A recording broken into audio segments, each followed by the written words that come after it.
Hey, welcome back. Happy 4th of July. Hopefully this thing will post before midnight tonight and it'll still be 4th of July. YouTube is incredibly unpredictable about how long it's going to take to process these videos and encode them correctly for VR180. But that's the way life goes, right? They'll probably work on it and get a little better at it. Today, we're going to be putting wild turkey against wild turkey. I know I've done a previous video, but we're doing the 101 today, right after this.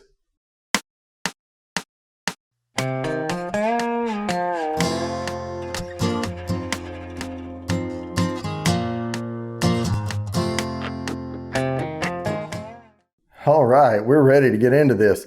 Like I stated on my previous video about what this channel is all about, I'm bringing you reviews of moderately priced to lower priced bourbons, not too low because I don't like the watered down, concoctions. Even though it's real bourbon, they tend to distill it in a whole bunch of barrels on, not as highly tinted to, and then they mix it all together and add enough water to remove impurities and all that. And it just gives you a base bourbon flavor. This one, Wild Turkey 101, I've heard a lot of people rave over it. It's a little bit cheaper. Actually, I don't remember the exact prices, but I think it is considerably cheaper than Rare Breed. But is it worth the price difference to go here? Let's find out. So let's go ahead and pour a couple of these. It's a decent little cork pop. Pour a little bit of that. It's good color on it. I can tell right away. Slide that right over there. Little Rare Breed in the glass.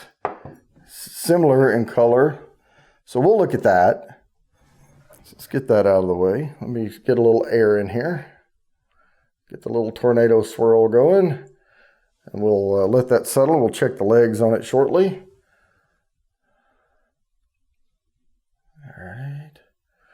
All right, let's look at the color on these. Very similar in color. So I didn't really look at the age statements on these things, if there is any. I don't really see one on here.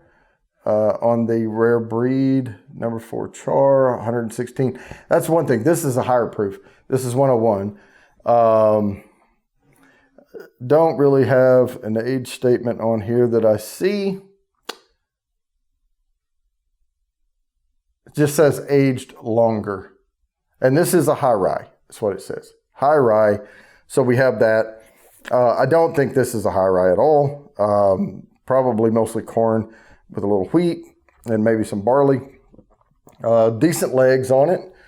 I know some people get tickled about me talking about the legs. And what I'm talking about are the oils in the bourbon and how slow the whiskey runs down the glass after a swirl. I think the legs are a little bit stronger over here on the Rare Breed. All right, so there's that. Let me nose this thing. Yep, definitely the high rye. Okay, but I'm still getting some typical bourbon notes out of there. Yeah, this one's a lot softer on the nose. Heck of a lot softer on the nose. Even though this is a higher alcohol content, this one noses as if it's a higher alcohol content. So, but there is some good vanilla notes, fruit notes. But I am getting that conical pine, cedar type aromas off that. And that's indicative of the rye. So let me go ahead and I'm going to taste this one. I've had this before. You've seen me review it.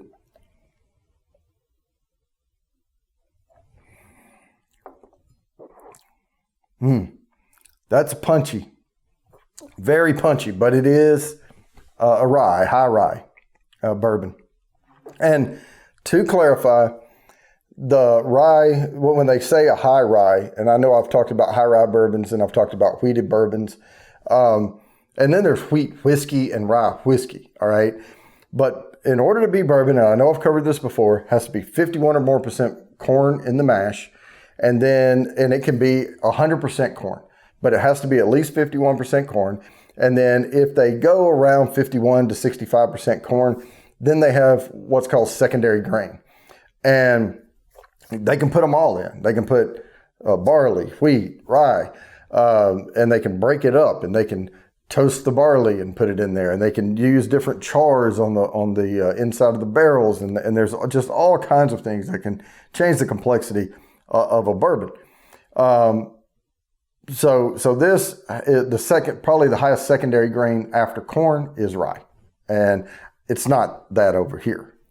But now that I have that initial sip out of the way, let me go ahead and tell you about what I really think about this.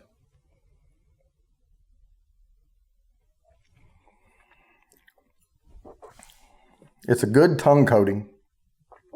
I am getting some peppery notes, and then that allspicy clove, and then the finish is pretty dang long on this thing. I mean, I'm almost getting the warmth in the top of the stomach from this.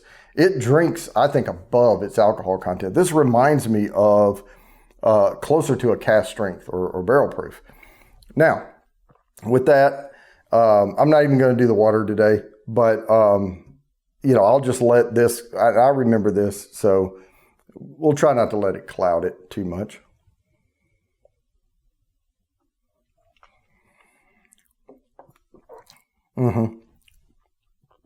Okay. All right. So the palate is a lot stronger than the nose on the rare breed. And I am getting a little singe on there.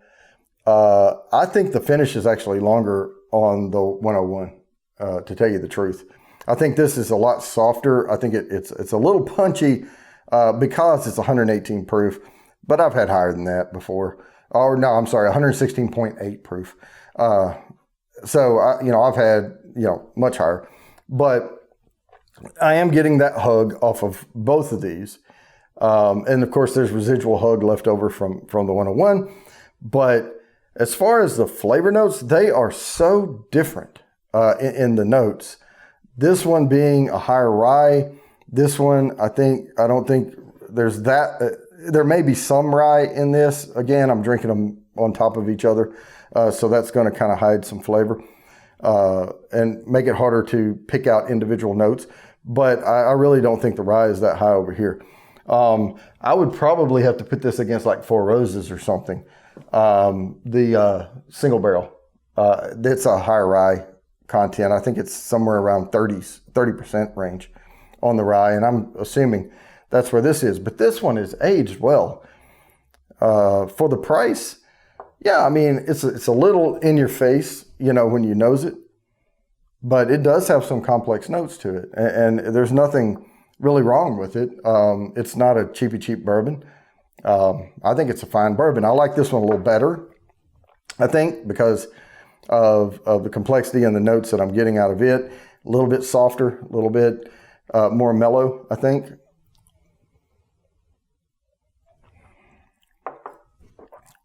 But nothing wrong with 101. Yeah, this is a good one to have on the shelf. Wild Turkey 101. Who knew? So anyway, with that, I'm going to keep this short. I'm going to go ahead and wrap this up. Did my first live stream last night. That was fun. I called it the Virgin live stream. Well, I actually called it Shoot at the Moon or something like that. But anyway, it was my virgin voyage, into StreamYard and running my own live stream. So that was kind of fun. But hopefully I'll get better at it. I didn't really have any content to cover. I just wanted to shoot the breeze with some folks and just try out the controls, flying the space shuttle on my own. And so, yeah, I think it worked out decently well. So with that, I'm going to go ahead and wrap this up. As always, please like and subscribe. Hit the bell down there for notifications. Share me out. And I promise I'll keep bringing you these videos.